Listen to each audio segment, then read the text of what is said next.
going on, man? It's your boy Round, aka Josh. Back with another episode of RoundTable Sports. Sorry, man, that it took me so long to get back to you all. Been caught up in a lot of stuff, and just life hits you and you get sidetracked with a lot of things. But back to bring you all up to date on what's been going on in Atlanta sports. Starting off with the United.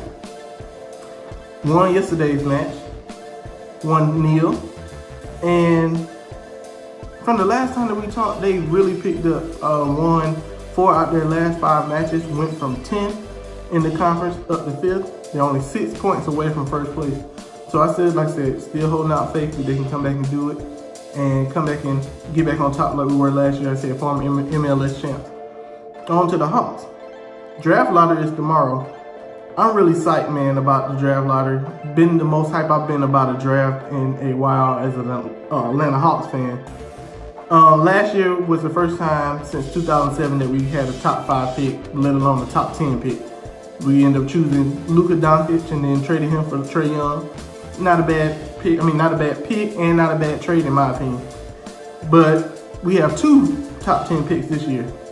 And as Atlanta fans, man, Atlanta Hawks fans, if there are any Atlanta Hawks fans out there, the times we did have those top 5 picks and top 10 picks, we messed them up. Freaked them up real bad. Except for Horford, that's the last good pick that we had. But man, when we had the chance to get Chris Paul, we ended up getting Marvin Williams. We picked Sheldon Williams. I don't know what our fascination was with Duke in North Carolina, but those picks didn't pan out. Some picks don't pan out, man. You just pick somebody that they were highly talented in college and they just don't transfer over to the NBA. It just doesn't work like that. But like I said, we got 2 top 10 picks, and there's no way we can mess up both of them. If we draft 2 great players, man, I'm satisfied. Like I said, we got a little bit close to 50 mil in free agency to spend or cap space to spend, and you can probably get maybe 1 or 2 max players. If anybody wants to play in Atlanta, that's always a thing too, man. Nobody wants to come play in Atlanta.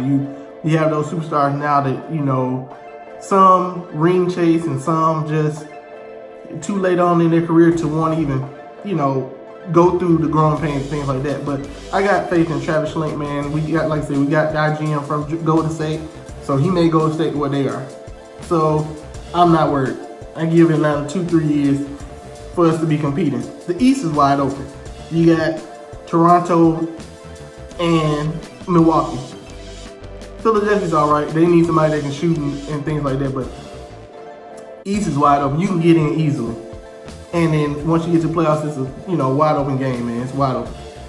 On to the Falcons. I wanted to get on here and talk to you all right after the draft that we had, but I just never got around to it. So I'm not even gonna, waste my time on that. We had nice picks and things like that. A couple of trades. I was looking like, who is this person? Who is this person? But you got a $150 million quarterback. You have to shore up that line to make him feel comfortable and not be, have happy feet back there and things like that. I'm not worried about Matt Ryan making plays. I'm not worried. Anybody else out there is worried? And you're a quote-unquote fan, you got to get it together, man. But I'm not worried about it. Matt's going to do his thing. As long as everybody stays healthy. What I said in that last video, man, I projected the Falcons go 11-5, if not 12-4. At worst. Like I said, either the ball can fall either way on any given Sunday, but we have the most lethal, most potent offenses and most weapons. You know what I'm saying? So if the line stays healthy, yeah, there's no excuse for us to not produce and go to the bowl. It's not an excuse. I really don't. I don't see one. But off of that, man, I'll get more into the Falcons and more deep into depth with them when they start training camp. They did have rookie mini camp, so you got to see what those 2 linemen did, Caleb McGarry and Chris Lindstrom. Got to see what they did. Heard they out there performing well and working well together next to each other. You have, right guard and right tackle. So they said that the line should be all right, and we're going to see what they do and how it transfers from the college game to the pros. It's a totally different ball game, man. The speed is way faster and things like that. So we're going to see what they do. On to my Braves. Last time we were talking about it, they were 9-9, right around 500. Still right around 500. They're 21-20. It's 3 games back. The Phillies picked up a little bit, start putting together a little win streak and whatnot. But like I said, we're in second place, right behind them, 3 games back. 6-4 over this last road trip. We had a 10-game road trip, swept Miami, got to LA and act like they couldn't put together any type of stuff going on. LA has nice pitches, everything like that, but playing them at home is playing them in LA is tough. So it was real tough. Then got to Arizona and blew game 1. Could have swept them. Won 3 out of 4, but could have swept them. Blew game 1, was up 2-1 in the 3-2 going into the in the 9th, going to the bottom of the 9th, and got 2 outs real quick. Messed around and gave up a game tying home run. They walked it off in the 10th. Those type of things hurt. Bullpen was still trying to shore up.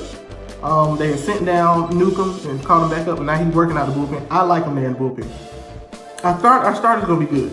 I like Newcomb in the bullpen. I read in the article they were even thinking about making him a closer. I'm not opposed to that. Depending on, you can have hybrid closers as well. So if the lineup coming up in the bottom of the 9th or bottom of whatever like that we're going into, and it's 3 righties, you can have. I like Jacob Webb. Jacob Webb's cool to me. You can bring him in. Luke Jackson's been bringing it all right. I don't like him as a closer. Settleman's cool.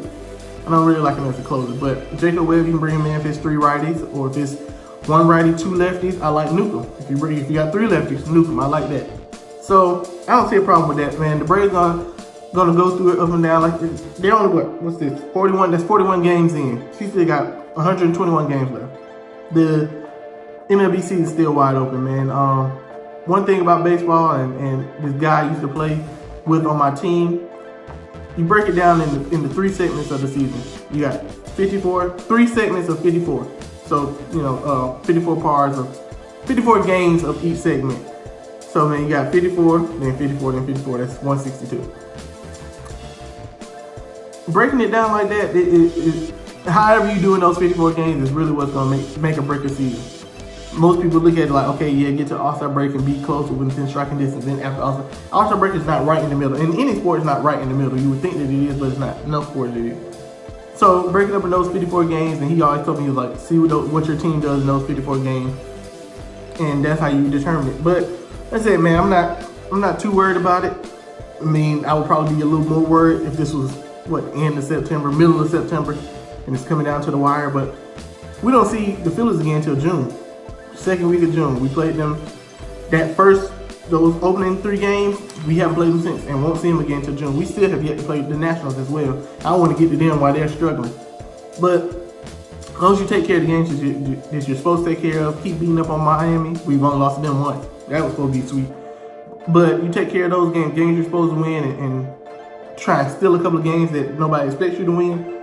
You're right in there, man. And I really feel like we need to defend our title and go a little further in the playoffs. We need to, to me, I still think we need to make a couple moves at the trade deadline, bait some people out there, or see what you can do in free agency. I don't know too much about how much the Braves have money-wise, but we need to make a couple moves if we can. We need to be buyers at the trade deadline instead of sellers, especially if we're right in it. But I got faith in all the Atlanta teams. United's bouncing back, Hawks on the up and up, and the Falcons looking good this year. Stay healthy, we're gonna be right in there.